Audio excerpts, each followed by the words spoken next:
Welcome into the PFF NFL podcast. Steve Palazzolo here with Mike Renner. We are live on a Monday morning. Mm-hmm. We said we had to do it live, Mike. We got to get the reaction out as quickly as we can. We'll do it live for the draft. You ready to go, man? I am more than ready.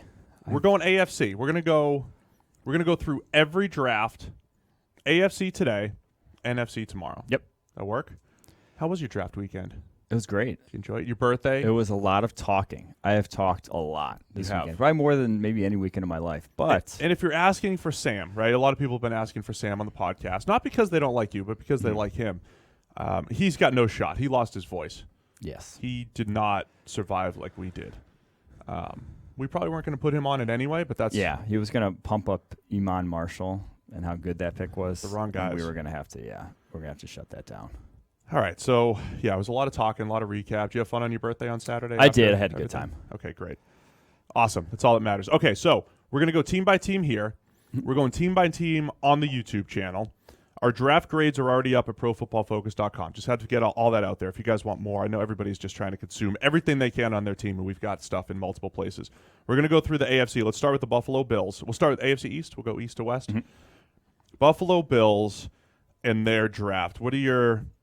Start with some high-level thoughts on the Bills draft, which we said was about above average-ish. Yeah. I think you have to be happy with your first two picks. You addressed probably one of the biggest needs defensively in terms of Ed Oliver, a pass rusher on the interior, gets you some interior disruption, and then Cody Ford, a guy who we had as a first-round type of player, probably going to slot in at guard, but to get him at 38th overall it's been a lot better than you'll do like in years past. I think to get a starting caliber offensive lineman at the top of the second round that we feel really good about it's just good value. You obviously went running back in the third round when they've been stockpiling running backs in the draft. Not sure is necessarily the best place to go. There are a lot of other options there. I would have loved to have seen them go someone like Julian Love there instead of Devin Singletary at cornerback. That would have been a great fit for that defense. And I think they could have added some to that back end. Got you a really dominant defense. I'm not sure Devin Singletary is really moving the needle. Only 6 catches last year. I don't think that's really going to add much for Josh Allen, unfortunately. And they have a bunch of running backs on the depth chart now. Yeah, just said T.J. Yeldon, Frank Gore,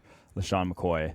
I get that you want to get younger at the position, but got a Singletary, again, they're adding a bunch of small guys for Josh Allen to throw to. Like, Singletary's catch radius has to be zilch. Like, he's 5'6". Hopefully Allen can hit him at least on screens. I don't mind the Dawson Knox pick. By the way, just as a general rule, a bunch of teams got at least two PFF, call them top 32 players. They're not first-round caliber players on our draft board in this particular draft. So those drafts overall we're going to like. Yeah. But obviously there's probably other parts of this Bills draft to get it to that top-notch, excellent range. We would have liked maybe a better pick at 74, like you said, instead of Singletary. The good part about Singletary is he knows how to make guys miss. He's been spectacular at that the last couple of years. But I still think it is a good draft. When you come away with two guys that we really think are plug-and-play type of starters, like the Bills did. Now, Ed Oliver might not be immediate impact right away. Year one, he might not be that guy right out the gate, but I think he is a developmental in time, will be that for your defense. And now you have the makings of a defense that can stay long-term very good in terms of you don't just have your window continues now the more talent you add to that defense. Yeah, Ed Oliver still needs some work, has all that incredible explosion, movement skills, needs some work still from a technique standpoint as a pass rusher. I think in that scheme, though, he could be just a disruptor in the run game immediately. Yes. And then Cody Ford, we said, he could play him at tackle. He'd probably start at guard, I think, for the Bills right away.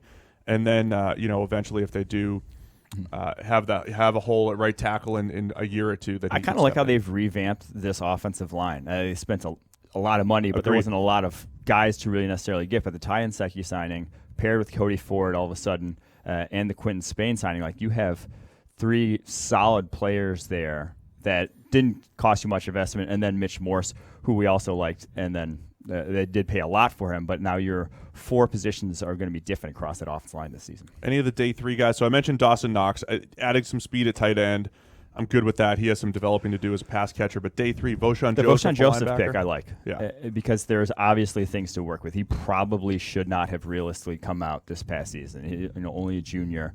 If he would have come back and showed some improvement on tape, he could have vaulted himself into the second round, third round of next year's draft. But you add athleticism to a linebacking core that already had basically a defense that loves athleticism in that middle of the field at their linebacking core. So basically probably going to be a backup to some degree right now, but teams will still need 3 linebackers in certain situations in the NFL today. So overall, not a bad draft by the Buffalo Bills. Bills fans yelling at me because I kept giving them Byron Murphy. I don't care. I didn't predict it. I said I just would have loved that fit. Still would have. All right, let's move on to the New York Jets and their draft. What do we give it? Above average for them, too, because, again, a lot of this is based off of when you picked and what the process was like and all that stuff. They were a little limited with the Sam Darnold trade. Would have loved to see them trade down. By all accounts, they were trying, but they were unable to trade down from 3. Mm-hmm. And if you're stuck at 3, getting Quinnen Williams great pick. Was a good pick. Yeah. I want to discuss the general philosophy here because we thought I like drafting also. I'll say I like taking Quinnen Williams over Josh Allen because wasn't as big a need, but you're saying I have a better grade on Quinnen Williams then. Right. That's what I like the ask. thought process that goes into that in terms of if you have a higher grade on one wasn't necessarily needed. I think that's just long-term draft strategy. That's a better route to go. Right. So I've always been a big believer in draft the better players. The only reason why I would lean more Josh Allen potentially is the positional value and the need. But I think they hedged nicely by getting Ja'Kai Polite in the 3rd round, number 68 overall. And this is some of the debate we've had internally. Look, if we are truly better, in theory, at defining edge defenders, projecting edge defenders, can you find a Ja'Kai Polite in the 3rd round, a Chase Winovich in the 3rd round, who we'll talk about? Can you find some of these guys? And then you just grab the best player first, and then you grab the edge. I think it could be a nice combination for the Jets with Quinnen and then Polite. Yeah, I like also the strategy of this draft in terms of Ja'Kai Polite, Chuma Edoga, and even Blake Cashman in the 5th round do not impact the run game whatsoever. It's just straight pass game. Ja'Kai Polite is a designated pass rusher out the gate. I don't think he's going to play rundowns. Chuma Edoga is never going to be a great run blocker at the tackle position in the NFL. He is just slightly built, needs to add muscle to his frame to even hold up in pass protection. He's probably a little bit of a project, but he is a better, he has more projectable tools as a pass protector than a lot of the other tackles in this class. We really like that pick. And then Cashman, undersized, T-Rex arms, but he can fly, move around the football field. He'll add to your coverage at linebacker. But again, none of those guys are really going to impact the run game, which we here at PFF are going to say we like that. Trayvon Wesco in the round 4 will impact your run game, though. Very good run blocker, move tight end type of player, inline tight end, can kind of do it all. Somewhat intriguing receiving He's potential. a prototypical number 2 tight end. Number 2 tight end, right? He's prototypical for that. It's not a bad guy to get on day 3, wherever you get it. Round 4, whatever. Yes. But not a bad spot. Just to circle back to Quinnen Williams really quick, give Jets fans everything they need to know about Quinnen really quickly. Why is he so special? And in a good pick at number 3. So one, the athleticism debate, there was the et al. Versus Quinnen Williams debate. Who should they be taking at 3? They're both elite athletes. Quinnen Williams is an elite athlete. He had a 4.8 340. His explosiveness off the line of scrimmage for a 300-pound man is different than even highly touted defensive tackle prospects in the past. The Gerald McCoys and Ndamukong Suhs. He is even more elite than they are athletically. He's a freak of nature. So from that perspective, that's a big tick mark in his favor. Highest overall PFF grade we've ever given to a defensive tackle in the 5 years of college grading. That's a tick mark in his favor. And then he has fairly good length for his size. He has a handful of pass rushing moves, can win with power, speed, quickness, you name it. I mean, he's about as safe a projection as there was in this draft. And the fact that you already have Leonard Williams, already have Henry Anderson, not going to keep us and from he can play, taking a player like he that. can play nose tackle. He played mostly nose tackle, a lot of his snaps at nose tackle last year at Alabama, and was good there. So it's also a different skill set from Yes. what they have. And, I think he'll be an impact player. Let's move on to the Miami Dolphins. You can't discuss the Miami Dolphins draft without discussing Josh Rosen. Yeah, we'll just call that their second-round pick. He's their second-round pick, but even just the mechanics of their team building, trying to find a quarterback, they're making a lot of moves that have the long term in mind. Mm-hmm. And I think the Josh Rosen move is perfect. A second-rounder for him. I've compared it to no matter what you feel about Josh Rosen, some people are higher than others. You've been on record as saying, I'm actually not that high on Josh Rosen, right? Mm-hmm. But this reminds me of, Well, give me your Rosen takes, and I'll tell you what it reminds me of as far as. I'm not super high on Rosen. I didn't think he was that accurate at the college level. I didn't think he elevated his talent very much, and I think he doesn't offer anything in terms of he has to be perfect. When you're a pure pocket passer in the NFL, you better be perfect at that. You better be a Drew Brees, a Phillip Rivers, Tom Brady. You better be darn good at that to have nothing, to add really nothing else athletically. And I just never saw that level of accuracy from Josh Rosen. So I think he's just, at best, an average type of NFL quarterback. But average on a rookie deal at the quarterback position still has an incredible amount of value. Still has more value than getting even a Pro Bowl caliber safety. A competent starting quarterback on a rookie deal has more value than that. And I've described Rosen a little bit differently. I'm a little bit higher on him than you, but not massively. I know some people are like, that's a steal. He was the best player. He was the best quarterback last year. A lot of people had him ranked number 1. I've compared him to Eli Manning, as in I feel like there's still some of those high points in there that if you have the perfect supporting cast and all that jazz. So this reminds me of when the Browns spent a number 2 pick on Deshaun Kaiser, who I didn't like at all as a first-round player. But I said, look, with the second-round pick and your 4th draft pick, perfectly worth the risk. Do I think he'll pan out? No. Did he pan out? No. But it's worth it for a second-rounder just because the payoff. Yeah, I know they spun him for Demarius Randall. Right, and that's the thing about a quarterback is that you can get, if you show anything, the value you get in return, whether it's via trade, whether it's anything, like even the Jimmy Garoppolo, him getting a second-rounder in return for really like 4 games of good, unspectacular quarterback play, I'd say, but just competency, you immediately get your return on investment. Right, and the Patriots got 4 years of backup. They got a 4 years of a backup quarterback. They got their second-rounder back and a few games of actual play. Right, so all of that stuff makes sense to me. So I think this is a no-brainer for the Dolphins.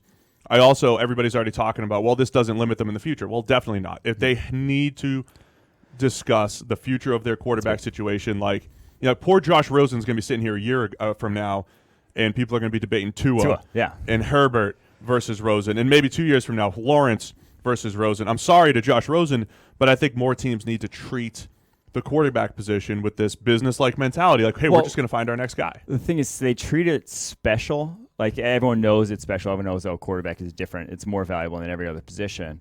But when they shouldn't, realistically, from a roster-building standpoint, treat it any more special in terms of you should be willing to let quarterbacks walk on deal. Like, you let defensive ends walk in free agency. You should be willing to let quarterbacks walk if they're really not meaningful enough to your team. You should be able to improve at the position if you're not getting the sort of performance that you'd like at the most valuable position. You should be able to do those things, whereas some teams treat it as super valuable and then overcorrect there when they say, no, we're going to treat it so differently from every other position on the football field when it comes to those like free agency and how you treat it from a roster building perspective. We had a really good discussion in the War Room a few weeks ago. Chris Collinsworth, George, Eric, we talked about this whole thing. Would the Cowboys walk from Dak Prescott? Will the Titans or the Bucs move on from Jameis Winston, Marcus Mariota?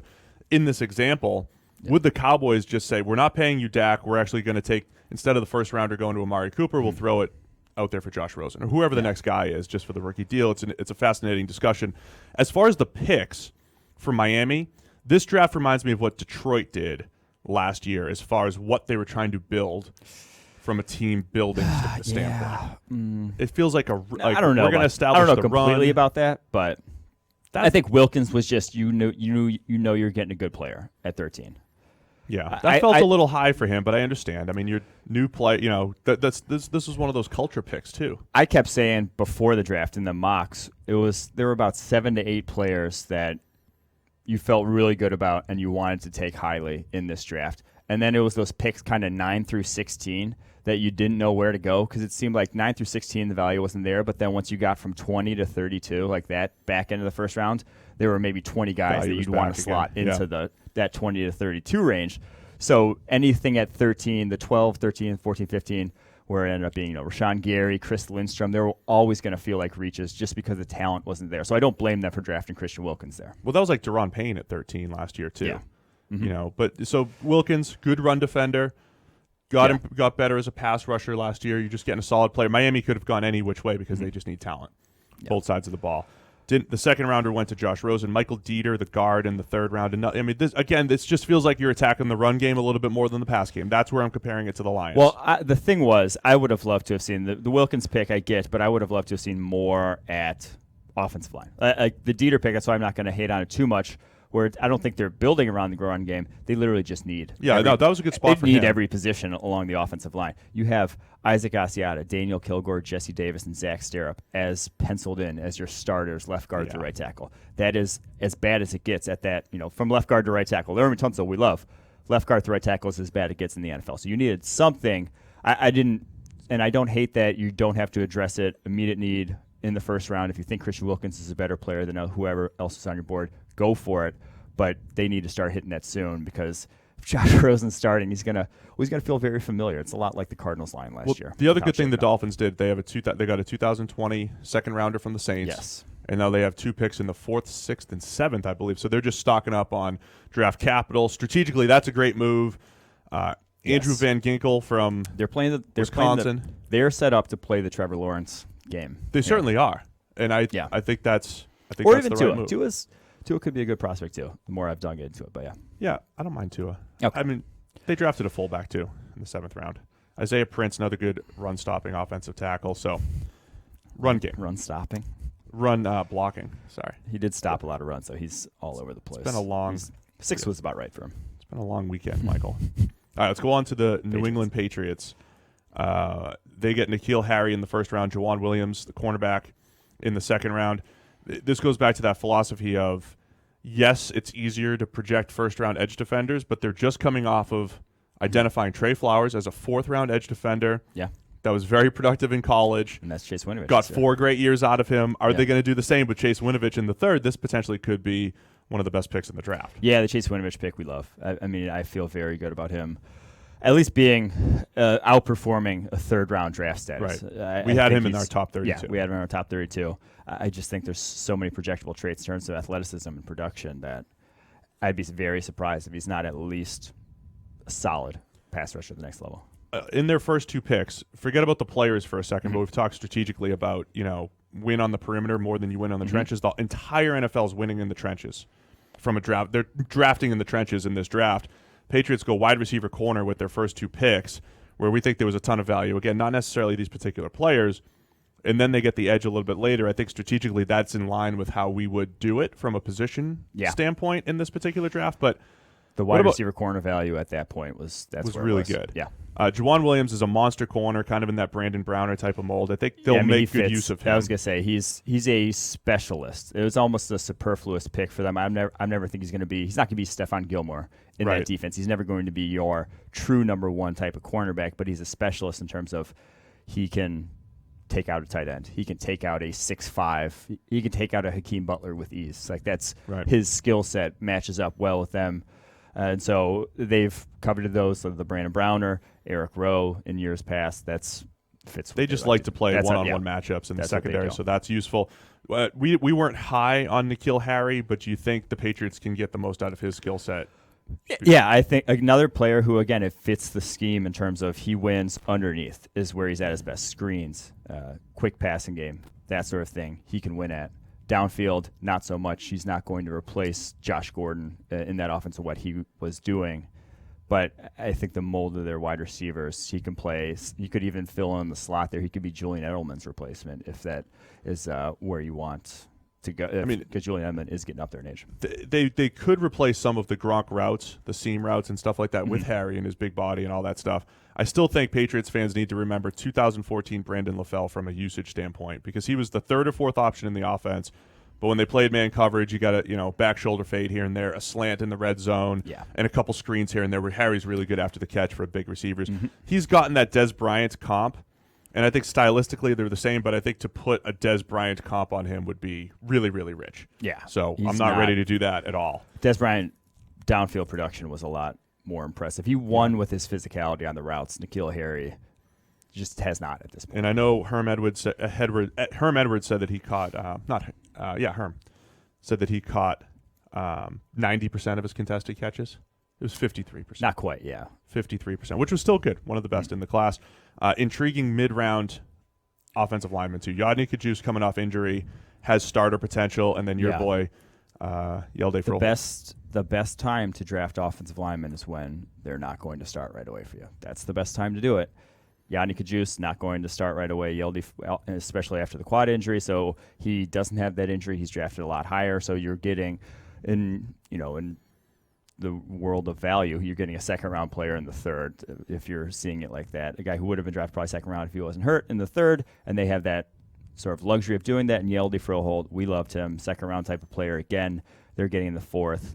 Not a lot of people are high on him, but he reminds me of Joe Thuney, their left guard there. Athletic, uses his hands really well. Not going to wow you, but wowing doesn't necessarily matter in the NFL. It's holding up in pass protection. And we could easily see Thuney walking at the end of the year. Yes. Froholt potentially starting there. Jarrett Stidham, their fourth-round quarterback. I don't know that he's the quarterback of the future. I don't mind taking him in the fourth. We had him a little bit lower, but it's all just day 3 when it comes to quarterback development. Has a good arm. If there's a system, maybe that they can get something out of him. It's the Patriots, but I'm not particularly high on. And then Stidham. they drafted a right-footed punter, not a lefty. What's going on there? Because he had a couple good runs. Oh, that's why. He adds athleticism to the mix. That the Patriots just punted in general. Yeah. On day 3, after Byron Cowart. All right, north or south? Which way do you want to go here? Let's go north. The AFC North. Let's go to the Baltimore Ravens and their draft. You've talked about, they're building the offensive line, building the run game. It seemed like they grabbed 2 receivers in the top 100, first time in franchise history. So Marquise Brown with the speed to stretch the field. Miles Boykin, one of the more athletic receivers that we've seen actually come out over the last couple of years.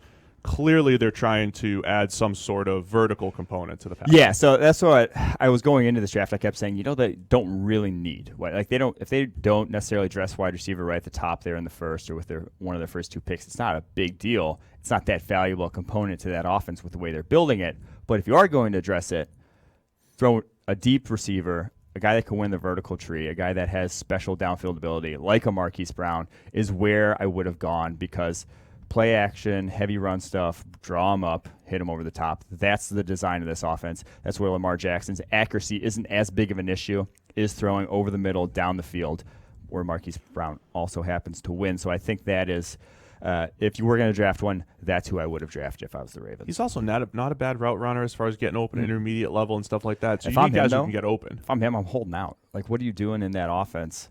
You're going to make You're going to hold out. I'd demand a trade.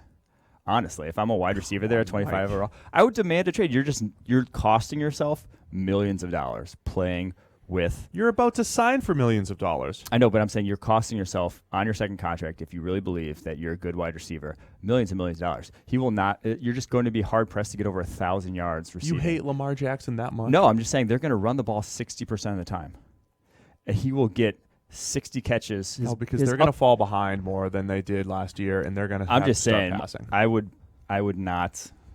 I would hold out. Like, you're just going to the run heaviest offense in the NFL. You're just not going to put up good numbers. I'm sorry. That's just how I feel. Julio Jones went to Alabama on his own accord. He figured it out. He went to an offense that was running the ball 60% of the time. That's a lot different than. But I think the NFL can figure it. They think it.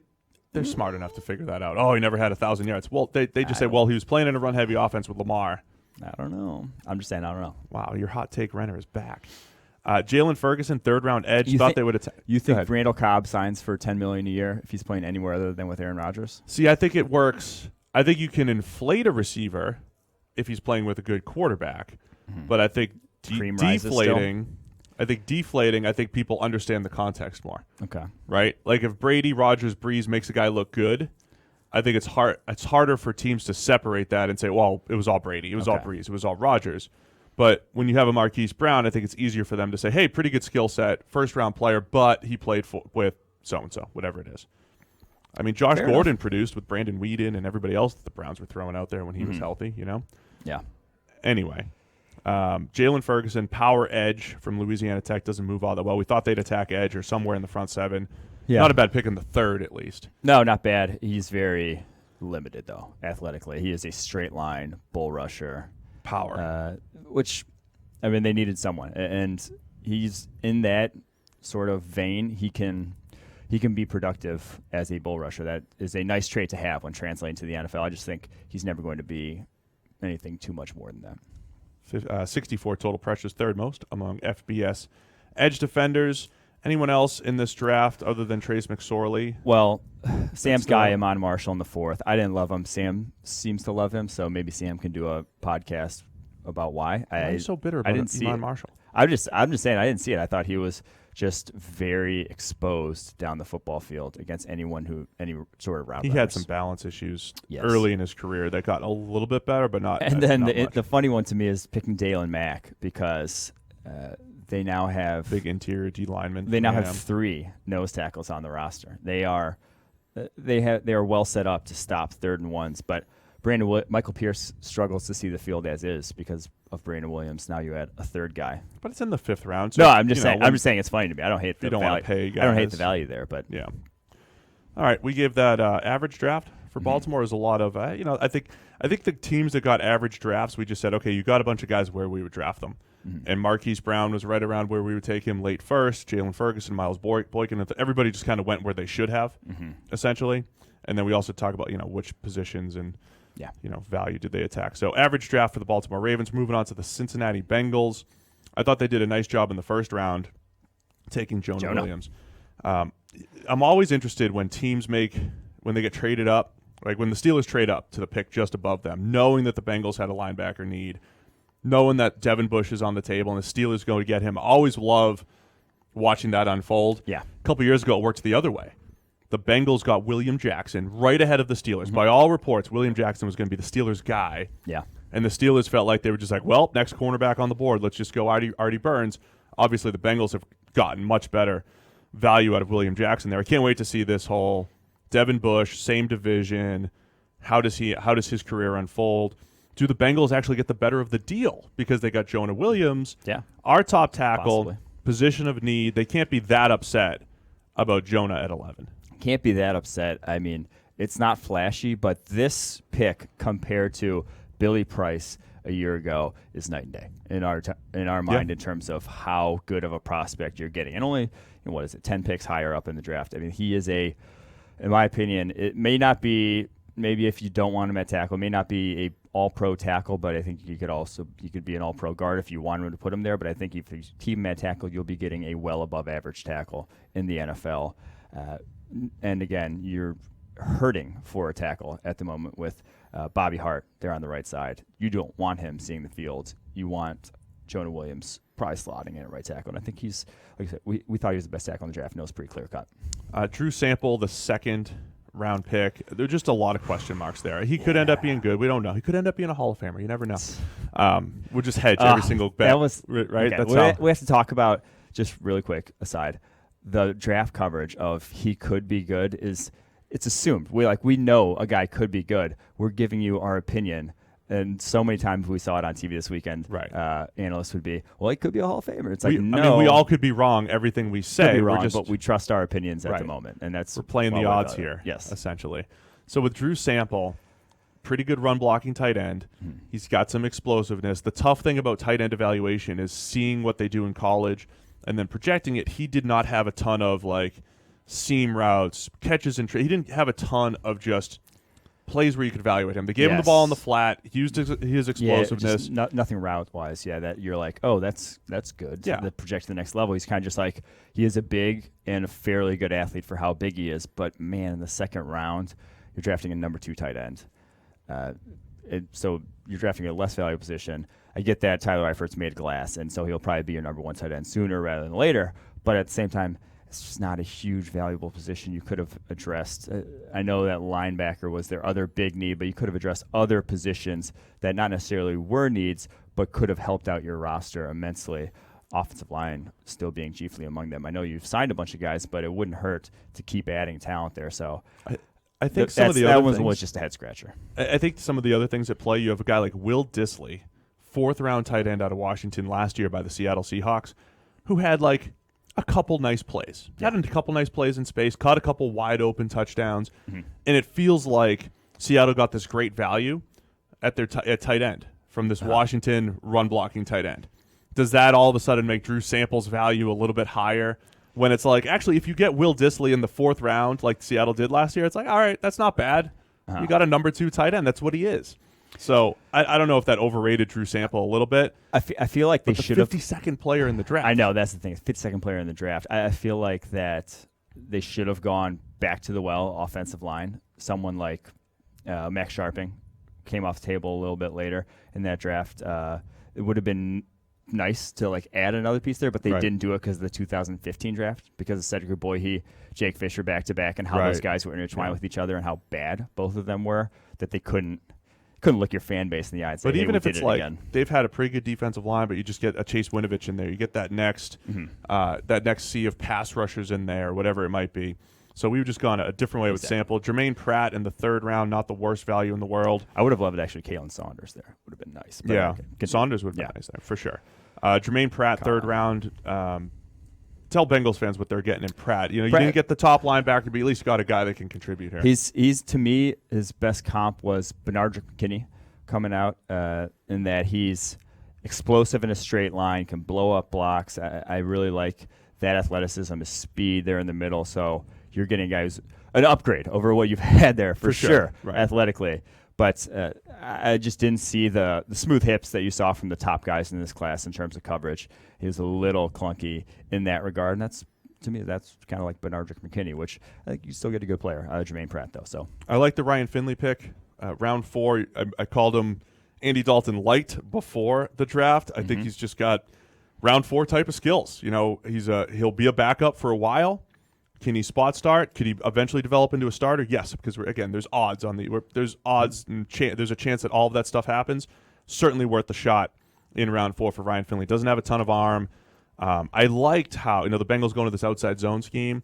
You run all that boot action, all that stuff. I was very impressed with how Finley ran that particular scheme. He comes out of the boot as well as any quarterback in the class as far as finding open receivers and seeing the field. So he does a lot of those little nuanced things pretty well that probably fit what Cincinnati wants to do. I kind of like their 4th rounders also. And then Rodney Anderson out of Oklahoma. Rodney Anderson is almost a poor man Joe Mixon in that he very good receiving skills. It's just injury. He had so many injuries at Oklahoma. If he stays healthy, he's going probably 3rd, maybe 2nd round in this draft. But the other 4th rounders, Renner, absurdly explosive human being, is 6'5", ridiculously long arms, but zero feel for how to play the defensive tackle position. But he had just reps where he would explode off the line, get into the center, drive him, just carry him back into the quarterback's face. He can be your pocket-pushing nose tackle. He's a guy who I think on 3rd downs, you put him right over the top of the center and just ask him to put him into the quarterback's lap. That could be his role. And so in the 4th round, you're getting value out of someone. Now, he's not going to be your every down nose tackle. He's not replacing Andrew Billings or Ryan Glasgow there, but he will make that roster and I think add value. And then Michael Jordan is a good developmental swing offensive lineman, could play center, could play guard, could even play tackle for you. Freakishly athletic. He explodes off the line of scrimmage like no other center in this class did. He just has some technique issues to clean up, is not as polished of a product, but I think to get him in the 4th was, for an offensive line just in need of talent, I think he brings that. I love the O-line picks in the 3rd to 4th round here in this draft. Let's move on to the Cleveland Browns. No 1st-round pick, but when you draft Greedy Williams at 46 overall, right? It's like you had a 1st-round pick. Now, there were reports he didn't take any visits. That was supposedly his choice. No visits anywhere. Tackling issues. Supposedly some injury issues. But I love what Freddie Kitchen said. Or was it Dorsey? Oh, so first up, Kitchen said it's all about the pass game. Yeah. Pass the ball, stop the pass. And I think Dorsey said we're not paying guys, we're not cornerbacks cover. Yeah. And literally, if you miss 4 or 5 tackles a year, that shouldn't offset 350, 400 good cover snaps. Yeah. So Greedy Williams at 46, the idea that if it's a need, you put him opposite Denzel Ward, there's a chance the Browns came away with 2 top 10 corners in back-to-back drafts. The upside of this pick is insane. Yeah. I think that was one of the best picks of the draft. I wrote it up as such. To get a cornerback with as good a coverage skills, in man coverage, and is to be only a redshirt sophomore doing what he did in the SEC, I think is rare. Now, the not taking visit stuff, taking a step backwards from freshman to sophomore year, those are red flags, those are concerns. But I think talent-wise, he's much better than the 46th overall prospect in this class. And the only thing I worry about is how they're going to use him there with Cleveland, what kind of defense they will be running, because they have zone-heavy coordinator and the guy whose name is escaping me right now at the moment. Wilkes is their Wilkes, new right. DC. Very zone heavy. So you go. I just think you have two man You'd like corners. to think in that you're Ward going and to Williams. adjust. I would hope they're going to adjust, but if Wilkes is going to run what he ran in Arizona and in Carolina, that's not really a fit for that. It's the only thing. Greedy's not as smooth in off coverage. Exactly. He's not a yeah. fit for that. So that's my only worry about that draft pick. We said the same thing about Artie Burns a couple years ago. Man coverage. Yes. And Greedy's a better player, I think, overall than Artie Burns. But we said Burns can't go to his own team. He goes to Pittsburgh, and they put him in the wrong scheme. And it hasn't been great. Sione, by the way, the first-round pick was Odell Beckham, essentially, for the Cleveland Browns. That's nice. Round 3, Sione Takitaki, that one of those hybrid, guys that can get after the quarterback, but he's an off-ball linebacker. The difference between him, I liked him a lot more than Jelani Tavai, who are very similar players in that they're big, oversized linebackers. Tavai went in the second. Tavai went 43rd overall. He went 80th. I like Takitaki a lot more in that they can play off and not be liabilities in coverage by any means, but you're going to use them as blitzers, put them on the edge, and have them even rush the passer there. Very similar skill set, actually, to Jannard Avery, who's already on the roster. So I think I'm fine with that pick in terms of him compared to Tavai. If you're going to want one of those guys, I'm taking Takitaki. Again, I don't know how Steve Wilkes uses them, but Takitaki played some edge in college. He looked like a legit edge when he played edge, yeah. And Avery looked like a legit edge in college and showed some of that last year. And then Joe Schobert, the other linebacker on the team, was an edge in college, and then has transitioned to a really good linebacker. They honestly, their skills defensively, what they have would be nice for the Belichick sort of system. Oh, absolutely. They have that sort of talent. 8 million hybrid players. The Lions the Lions have been trying to build that. The Browns have that. So that's why I just worry about the DC there being Steve Wilkes, having him be a very base 4-3 zone. You just have to trust that he'll adjust exactly to that scheme. I think the other interesting story about their draft, Mack Wilson going in the 5th round, and this was just a huge disconnect between whatever the media was pushing about Mack Wilson and where our evaluation was, and apparently the NFL's evaluation, we had him as a 4th round type of player at best. That's what's about. He was getting 1st round hype, so to us it wasn't a story that he fell. It just kind of fell in line with where our draft board was. He's a big hitter. He's a big hitter at Alabama, but not nearly as good as the previous linebackers that they've churned out in recent years. Pretty nice draft. We gave it an average draft for the Browns because, the Greedy Williams pick was really, really good. Everything else pretty much in line with where we would take them.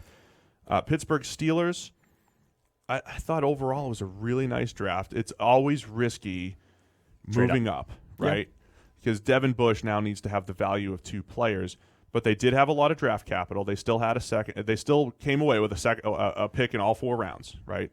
So from that standpoint, it was nice to have the draft capital. But it's always risky when you move up for a linebacker. In that Steelers defense, though, we talk about cornerbacks being the most valuable position on the football field.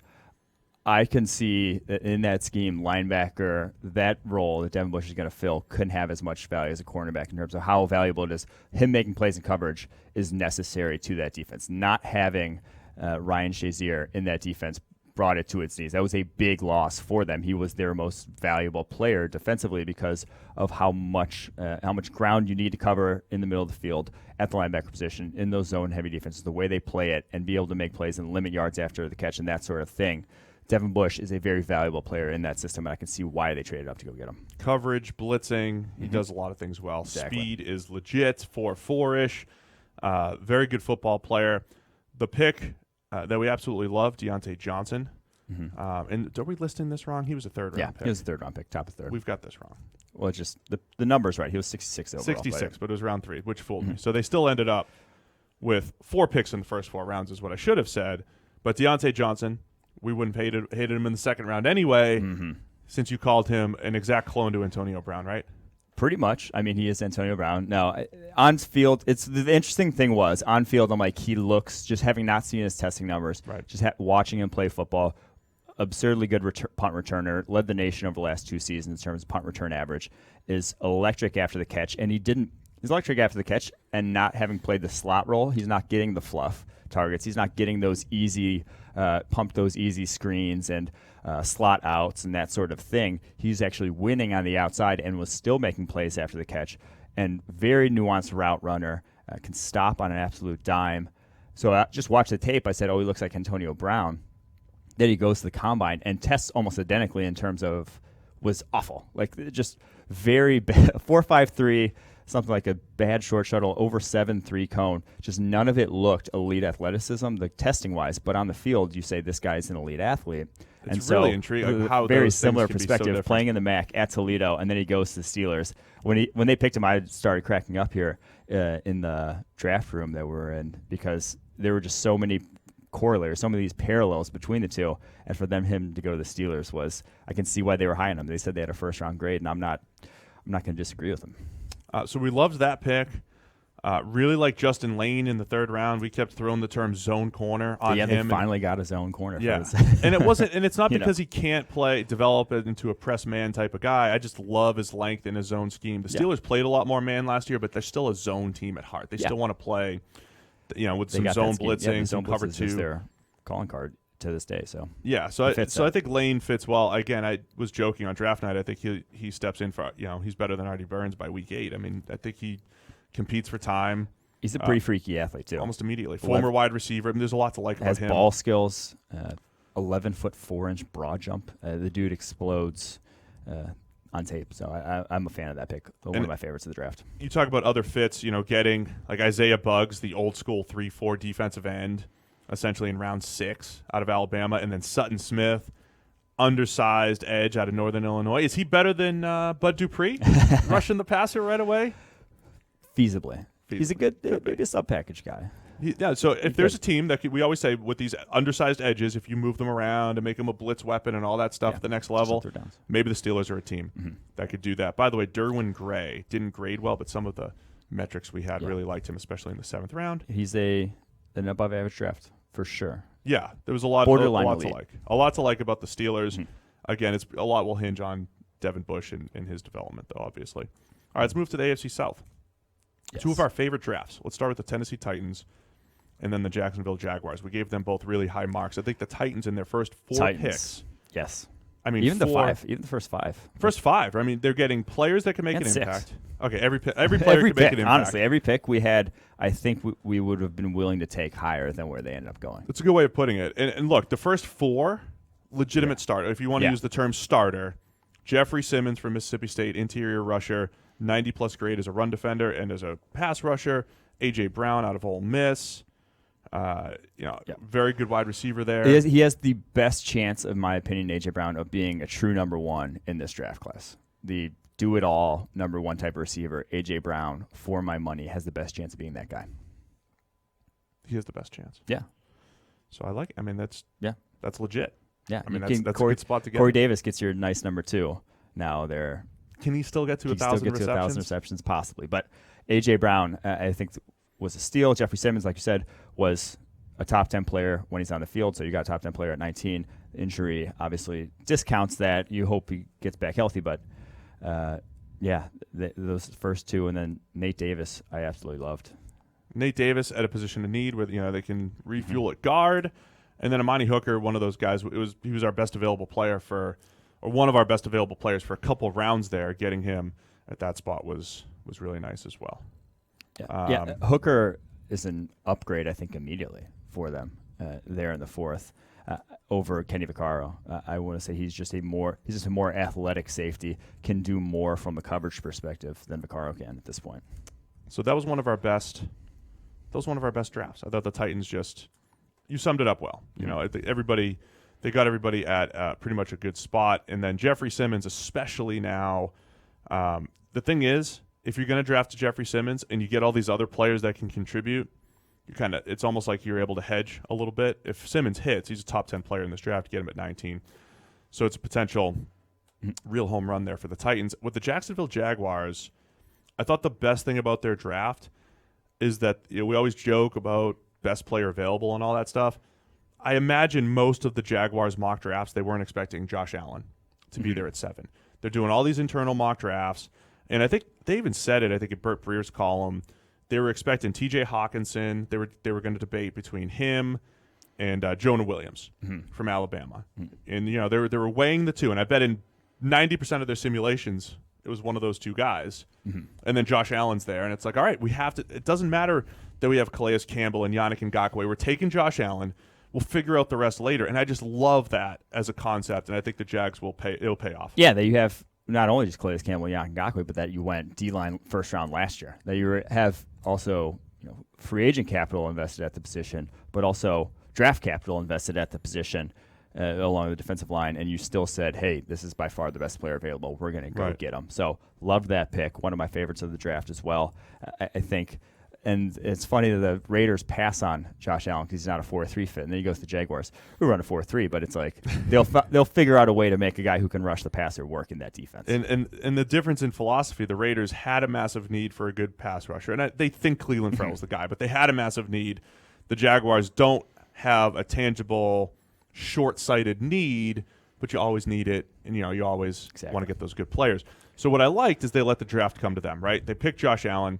And then first-round player, Jawan Taylor's on the board at number 35 overall. In the second round, some rumors about knee injuries and all these different things. But put all that aside, that was a guy that was mocked at number 7 quite a bit to the Jaguars. So we had said on the turn in rounds 2 and 3, there's depth at tackle, there's depth at wide receiver. We didn't think there was tackle depth this good. I thought the tackles would be gone by then at the top of the second round, and they were the beneficiaries big time because I thought there would be a run. I just thought with how the free agent class sort of broke down on the offensive line in terms of all these guys getting absurd amount of money, that people would have realized, hey, we should probably get cost-controlled offensive tackles instead of having to go out in free agency and pay them. Nope, Jawan Taylor falls to them. I think he profiles to what they like, too. He's a great run blocker. They want to run the ball. He's going to be able to do that at least. It's probably a whole separate video and philosophical discussion, but the NFL clearly had some value at guard. Interior O-line, right? I mean, there's always tackles up there, but the fact that Chris Lindstrom went so high, the Falcons grabbed a guard over a tackle, essentially, and they're 2 first-round picks. Yeah. Garrett Bradbury going when the Vikings could have used anybody on the offensive line, and there were good tackles on the board. It's just an interesting way that things are going. We still would have said the opposite with how tackle play is in the NFL. And then round 3, loved that the Jaguars got Josh Oliver. It was a great spot for him to go. Big athletic tight end who can go up and get it. Gardner Minshew, round 6 quarterback pick. Did you see that tweet from No. What was the movie? No, I can't remember. Oh, yeah, I did. Napoleon Dynamite. Napoleon Dynamite. That was one of the best tweets I've ever seen. I've never seen Pedro. Oh, you never? Pedro and Napoleon. That's Gardner Minshew and Nick Foles. It was fantastic. That was well done. So we really like the Jaguars draft. We'll have some stuff on the NFL Network's digital coverage on the Titans and Jaguars. I did a little voiceover breaking down our thoughts there. Indianapolis Colts, Mike, you and I have talked quite a bit off air about just their style and philosophy. And this isn't a knock on them, but I think they're one of those teams, they're always going to draft a little bit different from where our rankings and draft board line up. But they have a style. They have a way of drafting. It worked out for them last year, and this will be an intriguing draft to see how it plays out. It very much is, and it's another thing where I like teams that have a defined strategy. Sure. That you can tell this is their strategy, and I would assume that they would have a defined strategy, or it makes sense for them to have a defined strategy with how differently kind of they play defense than the rest of the NFL. They have a very specific style of defense that they run, where it's this either cover 2 or cover 3, and they're playing press on the outside and then falling into off-zone coverage, and you're basically it's a lot different coverage sort of skills when you're looking at the quarterback every single snap and breaking on routes or breaking on his eyes and having to do that. That's how you're playing coverage, as opposed to playing man coverage or playing combo coverage where you have to read the routes instead of the quarterback. They're all looking at the quarterback, looking for where to break, dropping to a spot and then looking. And so you're coveting a different type of player, and the type of player they covet is fast and long. Rock Ya-Sin, Bobby Okereke, Marvell Tell, all very long for their respective positions, all very fast for their respective positions. I think that is a defense that basically says, we don't really care about your instincts. This is a very simple thing. Go execute this simple role and be fast and long, and that helps. With Rock Ya-Sin, I would have been really interested to see if Byron Murphy wasn't the pick. The previous pick was Arizona at 33. Rock Ya-Sin goes 34. what you described, those zone coverage skills, are Byron Murphy to a T, but he doesn't have length. Yeah. So I would have been interested if they would have said Byron Murphy is a perfect scheme fit because he's so good at playing with his eyes on the quarterback like we like to do, or if they would have deferred to the longer corner like Rock Ya-Sin. We had more of an early third on Rock Ya-Sin. We weren't as high on him. By all reports, though, and this is just the fickle nature of the draft, the Steelers were going to take him at 20. If they didn't get that Devin Bush trade, Steelers easily could have taken him at 20. So that's where it's like, how do you value a guy? He was picked 34th. Another team very well may have taken him at 20. So the Colts probably happy with that one. Ben Banigou, TCU edge in the second round. Even the wide receiver and edge they took are athletic projects. They take freak athletes and hope that they can make it work in their scheme. Banigou, about as freakishly athletic as any edge in this class, and then Campbell, probably the same thing can be said at the wide receiver position. We thought he's more of a gadget player than a legit deep threat type of wide receiver that his athleticism suggests, so we didn't love him compared to those other guys that went in the back of round 2, but there's a role for him in an NFL offense. We'll see if they turn him into that souped-up Tavon Austin that I keep looking at. Also, 7th rounder Jackson Barton, just a monster offensive tackle out of Utah, a guy that just caught my eye throughout the process. And again, a couple numbers that just kind of pointed his way. He did well in essentially designated pass pro situations. So love taking those late shots on offensive tackles because the payoff is just so great if something happens. And then the Houston Texans to round out the AFC South. Definitely one of the more surprising drafts, I would say, as far as when guys went off the board. And we're not like the people that are like, Titus Howard, who is that first rounder? I mean, obviously we watched him, we evaluated him, we had a second-round grade on him. It wasn't the worst thing in the world to take Titus Howard there. But 2 tackles in their first 3 picks. We anticipated something like this. They had to address a need. Titus Howard, Max Sharping, with big, long corner Lonnie Johnson in between those 2. Yeah, we didn't love Lonnie Johnson. I thought he got exposed. I just thought he had no sort of ball skills whatsoever. And that's a big red flag when projecting the NFL.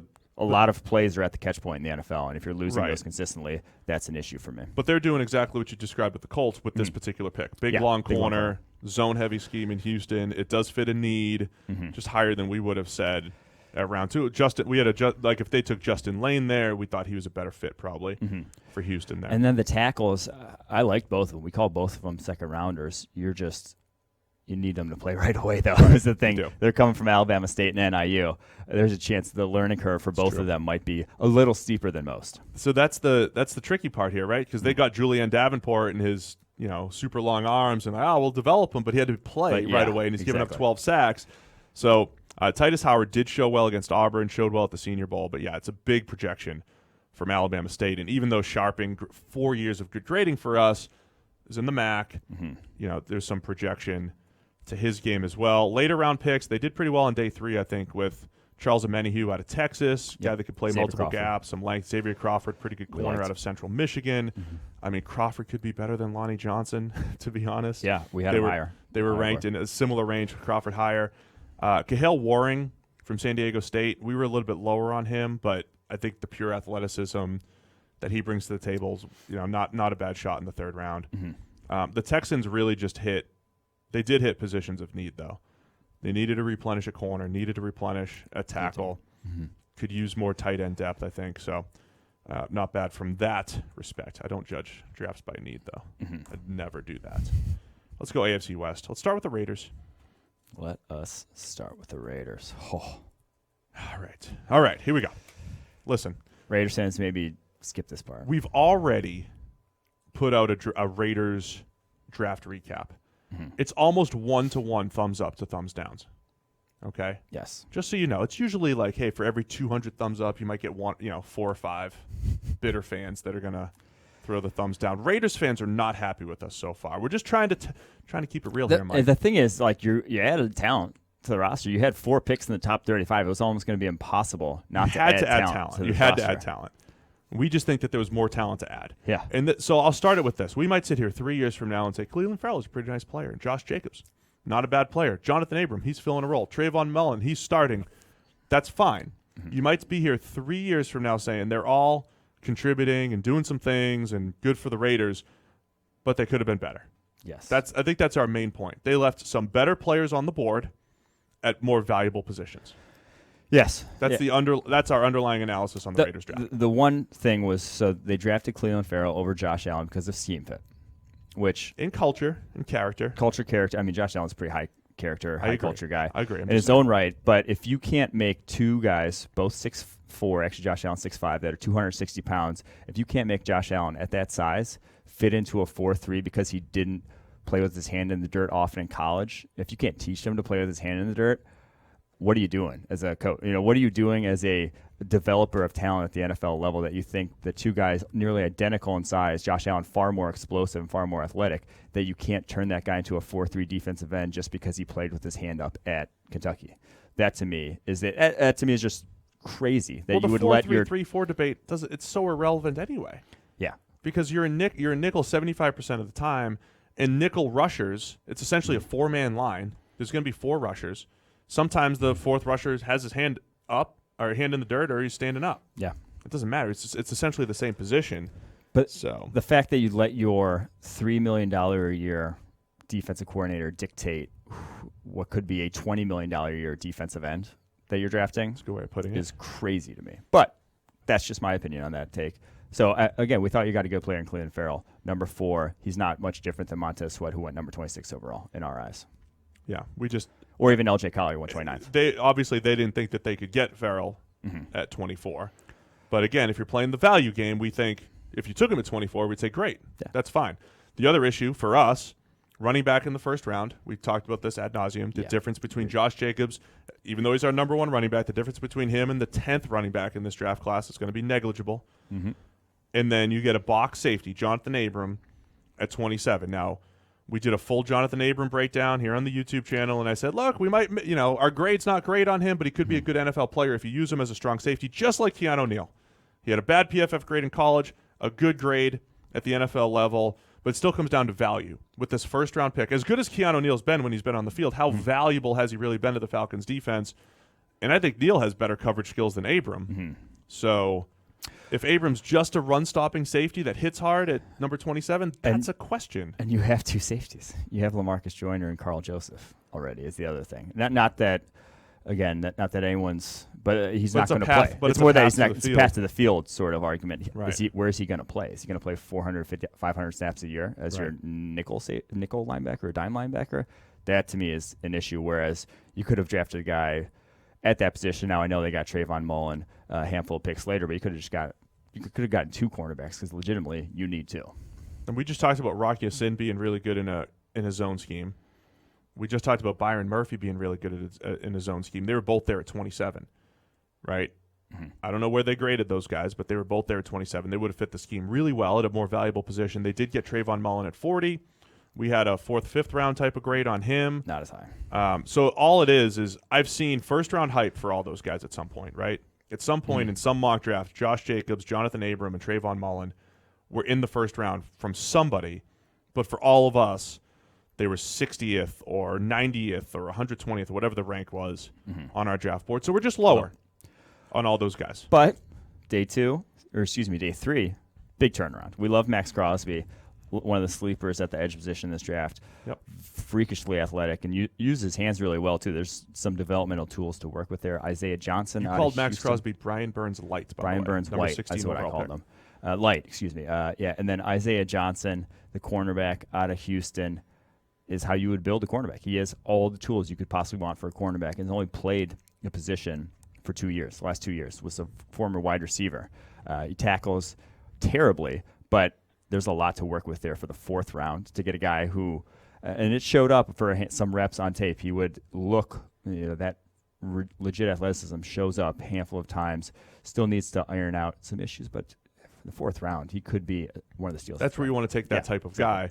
And just like we kind of trashed the Drew Sample 2nd round pick, Foster Moreau, there's probably not a big difference between Sample and Foster Moreau, the LSU tight end who they got in the 4th round at 137th overall instead of 51st overall. So, again, if you're getting that number 2 tight end, that's a pretty good receiver and can run block a little bit. Not a bad spot for that. And Hunter Renfrow can catch a million passes because he's Hunter Renfrow's good in the slot. He's a great route runner. I think that's 5th round. I think that skill set that he brings is more valuable in the 5th round. Now, he's not a 1st, 2nd round type of receiver, or even maybe in 3rd round type of receiver. He's not ever going to be anything more than a slot, I don't think, the NFL level. but in the slot, a lot to work with. So and they really already have the liked- pieces on the outside so that he can step in there right away. You're not expecting any more from him. For the second year in a row, did not love what the Raiders did on days 1 or 2. Really liked what they did in day 3. Yeah.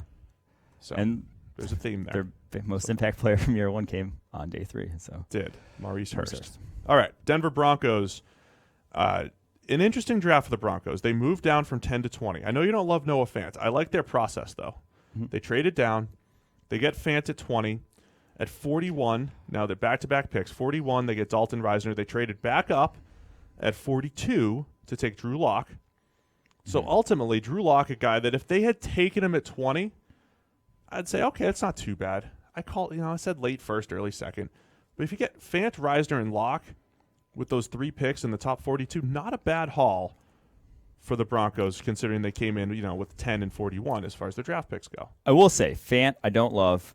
There's one offense or there's a role for him that his athleticism is valuable, that I can see him being worth maybe not 20th overall pick, but that I'd be willing to draft him highly, and that is what Rick Scangarillo runs there in Denver.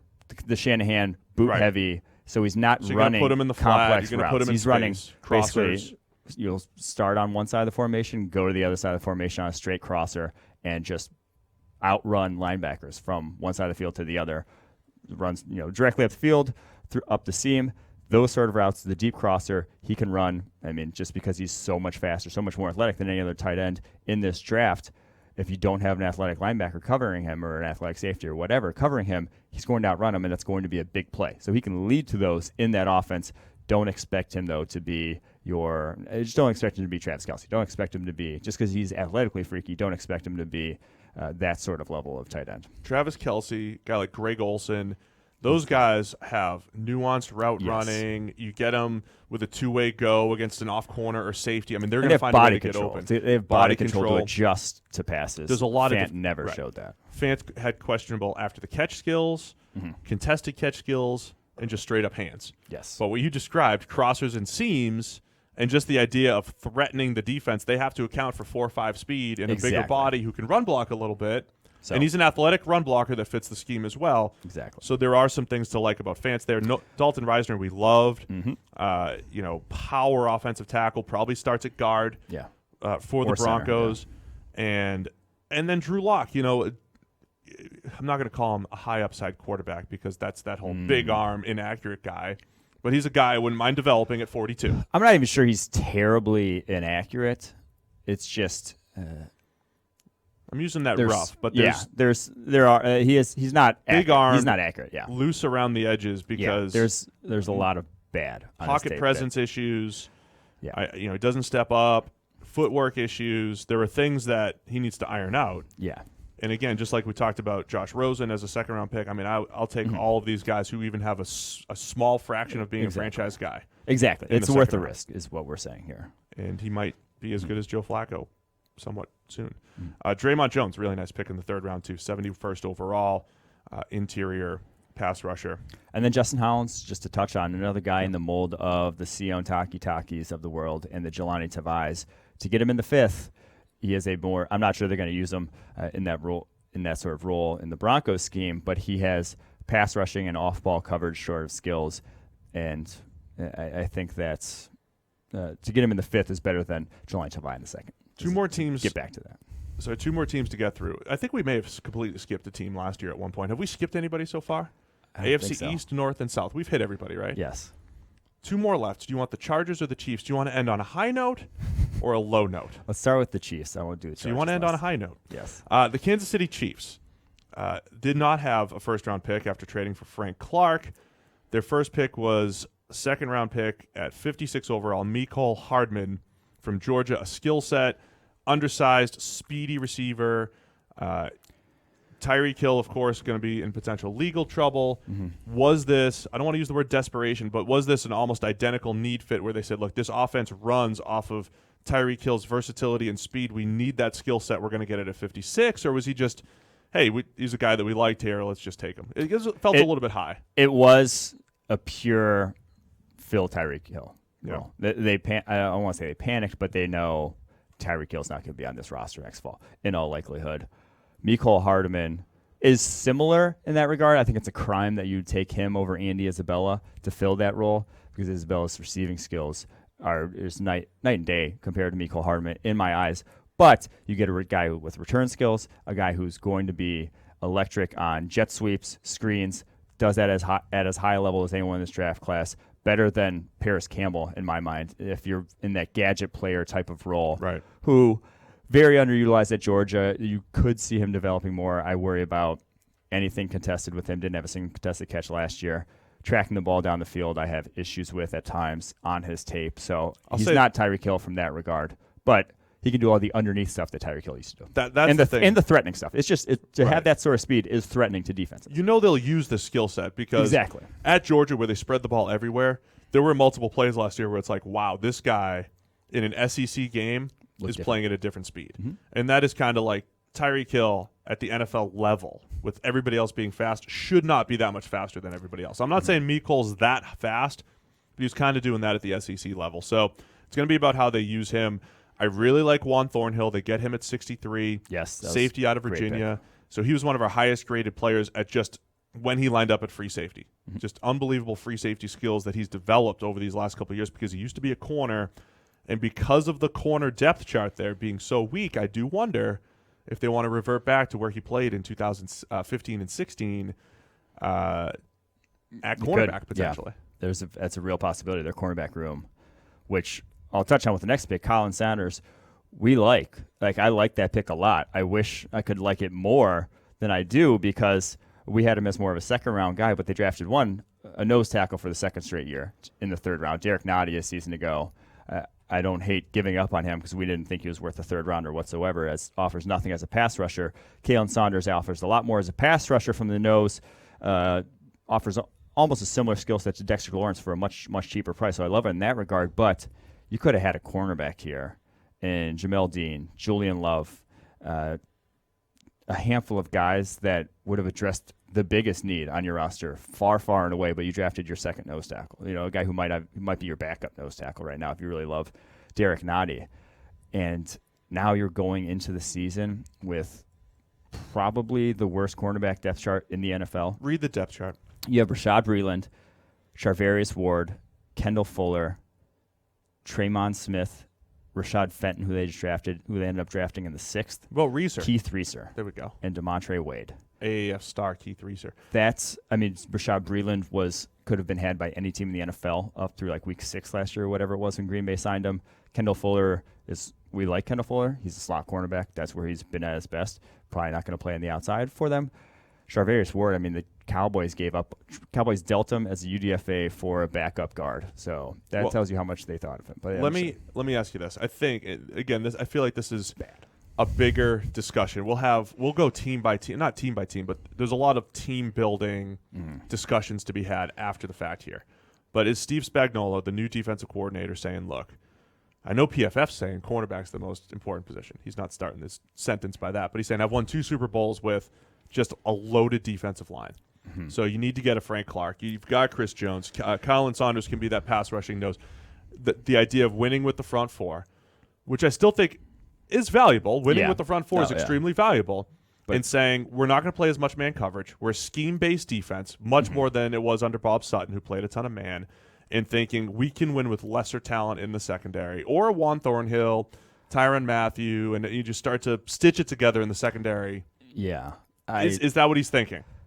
Well, I think that they had evaluated last season. They evaluated 2018 and said, why was our defense so bad? And one of their main takeaways was run defense. And yes, they were bad in run defense. Yeah. But then you just look at all the moves they've made over the course of the offseason, besides obviously the Tyrann Mathieu signing, which, they needed anyone at safety. So they were going to sign a safety, yes. But Alex Okafor, primarily known for his run defense in New Orleans, one of the better run defenders at the edge position, they signed this offseason. They let go of D. Ford, who was not a good run defender. They traded for Frank Clark, who is a good run defender. You draft a nose tackle again in the 3rd, who might maybe even start over Chris Jones if you really care about your run defense that much. So you have, and then just completely eschew the cornerback position whatsoever. Don't re-sign Steven Nelson. Add Rashad Breeland, who was, just not a great addition to that secondary. So you have, it's just the defense could get better just because they were so bad last year, but in crucial games against good teams with good quarterbacks, they're still going to be bad unless they do something. They did the same thing after 2017, though. They said it's about run defense. Derek Nottie, Breland Speak, they got all these guys that draft was looking awful also right It's now. not looking great. So the last couple drafts, the Chiefs have not addressed pass defense all that much. We'll see if that ends up coming back to bite them. Darwin Thompson. Hey, let's finish on a high note for the Chiefs. Darwin Thompson. Good pick in round 6, the explosive running back. If there's a place where somebody's going to make use of those skills, it is the Chiefs. Let's go to the Chargers. Let me just set the tone here with the Chargers. The last 2 years, they've gotten top 10 PFF players on the defensive side of the ball at 17 overall and then 28 overall. So last year, Derwin James, I think he was number 5 on our draft board in 2018, and they get him at 17. This year, Jerry Tillery is number 7 on our draft board. They get him at 28. And then they circle back this year and get another PFF first-round caliber player, Nasir Adderley, at number 60, one of the best fits in the entire draft. Those first 2 picks, I think, are as good as any first 2 picks any team made draft night. Yep. I mean, so that was, I think this was this team, the Chargers, the Cardinals. I'm not sure who else there was that literally their first 2 picks in this draft were who we would have taken if we were on the clock with them at the same time, which is rare that late. The Cardinals is obvious because it's, the number 1 overall pick is easy. There was no real decision. There's not a lot of other people on the board. And then with Byron Murphy staring at them, yes. But to have Jerry Tillery there, they go Jerry Tillery, we would have gone Jerry Tillery. To have then Nasir Adderley, I mean, perfect fits for the scheme, perfect for what they need, everything, value, everything. I mean, those tick the boxes perfectly for them. Yeah, Adderley we put in the first round of mocks quite a bit because he is that true free safety. Derwin James is like the in a lab strong safety creation. Nasir Adderley's pretty close when it comes to free safety, his ball skills. So they play the cover 1 scheme, cover 3 scheme where you have the true free and the true strong safety. They both fit perfectly. Tillery, I mean, they've needed interior pass rush for quite a while. You were saying he's best guy on stunts, and they've got Bosa, they've got Ingram. Just love how it's all coming together for the Chargers. We enjoyed those first 2 picks. Drew Tranquill, as far as day 3 picks, add some skills at line. Like he could coverage. see the field. He's athletic. Yeah, he could see the field. Start for them at linebacker. A couple nice plays running the seam last year and all that fun stuff. Easton Stick gets into the QB room as a developmental guy, better runner than passer at this point, but not bad in the 5th round. So overall, just love the Chargers draft. Yeah, very good draft. The only difference is, Trey Pipkins, we didn't have a ton of information on him as far as Sioux Falls goes, as far as actual data, but that was developmental tackle land. Yeah. And that's, something the Chargers needed to add. So just look at all of our coverage on Tillery to get excited. Yeah, that Chargers draft, you couldn't be more excited about that. That draft, and then compared to the Chiefs in the AFC West, you have one needle pointing upward, one needle's pointing downward at the moment, in my opinion. Jerry Tillery and Chris Jones pass rushing against. So we've got comps for both of those guys, but pass rushing against Dalton Reisner in the Denver Broncos a couple times a year, right guard. So there you go. That's our AFC recap. We'll do the NFC tomorrow. Maybe we'll do it live again if you guys enjoyed the live broadcast. And then, Mike, the plan on Wednesday, we'll do a little superlative draft recap. Yes. We'll give our top 5 picks, underrated picks, day 3, all that stuff. I'll throw all the superlatives into one monster Wednesday show. So 3 pods this week. 3 pods. So we've got a bonus one. So you get your AFC today on Monday, NFC tomorrow on Tuesday, Wednesday bonus. Hit all the draft superlatives. We appreciate everybody. We had a record weekend, by the way. Yes. And we just, as far as people following us on Twitter, being on the website, watching our YouTube stuff, everything about it was just fantastic. People buying PFF Edge and Elite. So we just appreciate everybody for doing that, for being a big part of our draft coverage. It's just taken off since you've been named lead draft analyst. Or whatever. I mean, I don't think it's coincidence, I'll say. So you're already on to 2020. I am as well. 2020. Right? It's players to watch on the website right now. Yeah, so go to ProFootballFocus.com. All of the great 2020 coverage, but there's a lot of recap stuff all over ProFootballFocus.com and the YouTube channel. Thanks to everybody for listening. We'll be back again with our NFC preview tomorrow on Tuesday.